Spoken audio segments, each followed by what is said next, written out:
हिंगोली जिल्हा नियोजन समितीची बैठक जिल्हाधिकारी कार्यालयात पार पडली। या बैठकीमध्ये खासदार हेमंत पाटील आणि पालकमंत्री अब्दुल सत्तार यांच्यामध्ये चांगली शाब्दिक चकमक उडाली।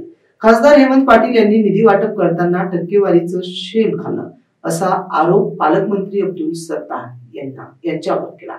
एकमेकांवर आदोघेही नम्रतेपणा घेत नव्हते। हा प्रकरण थेट शिवीगाळापर्यंत पोहोचलं। अखेर खासदार पाटील यांचा माईक म्यूट करून बैठक सुरू ठेवण्याची वेळ यावेळी आली होती। या घडलेल्या घटनेच्या प्रकरणी प्रशासकीय आणि राजकीय वर्तुळात चांगली चर्चा बघायला मिळाली। बघूयात नेमकं या ऑडिओ क्लिप मध्ये काय म्हटलं।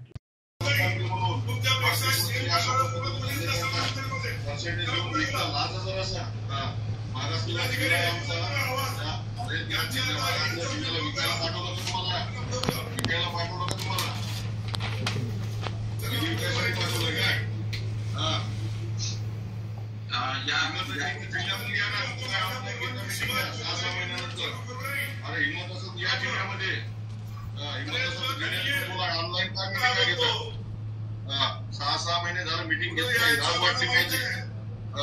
शेण खायला खूप ठिकाण आहेत ना, हेच पाहिजे का? हात जिल्हा तू शेण खाणार असताना शेण खाणार नाही घेणाऱ्याच्या मला सर्व माहिती आहे।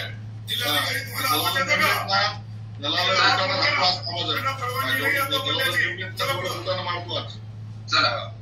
जिल्हा वार्षिक योजनेच्या 24-25चा जो आराखडा आहे आपला, तो आता आपल्याला यावर्षीची जी काही मर्यादा आहे ती 167 कोटीची आपल्याला दिलेली होती। मागच्या वर्षी जी मागच्या हिशोब द्या मला, मागच्या वर्षीच काय केलं? अधिकारी तुम्ही पुढे चला, मला विचारल्याशिवाय कोणाचाही आवाज चालू करू नये। आवाज दाबतो का तुम्ही? त्याला डायरेक्शन द्या।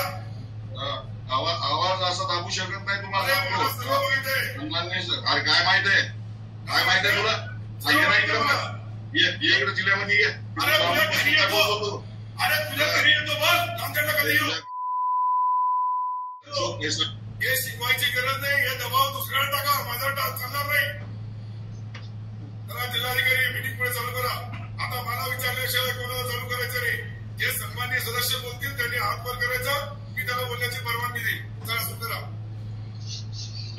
नियोजन विभागाचा तर ते 24-25चा जो आराखडा होता तो आपल्याला 167 कोटी आपल्याला मान्य झाले होते आणि त्याच्यामध्ये 146 कोटी मागच्या वर्षी होता आपला आणि